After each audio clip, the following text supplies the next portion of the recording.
আচ্ছা, আর এক মা আসাম থেকে এসছে, ডিব্রুগড় থেকে এসছেন আপনি না?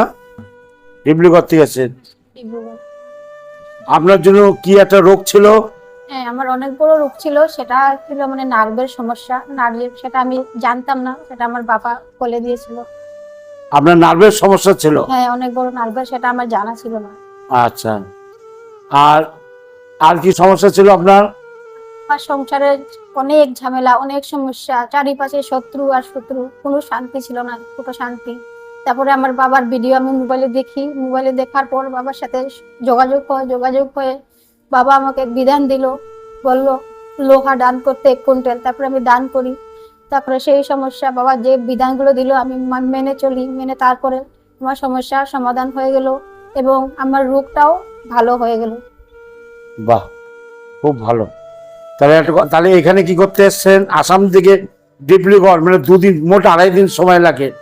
এখানে কি করতে এসছেন আপনি? এখানে আমি আসছি যে এটাই আমার মনে আশা ছিল যে আমি আমার বাবাকে একবার দর্শন করবো, সেটাই আমার মনের কামনা। এখানে এসে বাবাকে দর্শন করে আমার মনে পরম আনন্দ, আমি বলে বোঝাতে পারবো না যে এখানে আমার গোবিন্দ রয়েছে, সেটাই আমরা কেউ বুঝতে পারি না। যারা সৌভাগ্যশালী তারা তো নিশ্চয় দর্শন পায়, কিন্তু সেটাই আমরা যোগ্য হয়ে উঠিনি। আর একটা কথা বলবো, যারা যারা এই আমার বাবাকে অনেক বাজে বাজে কথা বলো,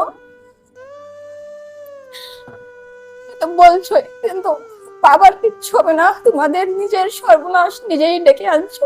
আর কিচ্ছু এভাবে তোমরা কেউ বলো না। বলুক, আমার নামে নিন্দা করুক, আমার নামে বদনাম করুক, কোনো আসে যাবে না, কোনো আসে যাবে না। আমি ঠাকুরের কুকুর হওয়ার চেষ্টা করছি। যারা নিন্দা করছেন, বদনাম করছেন,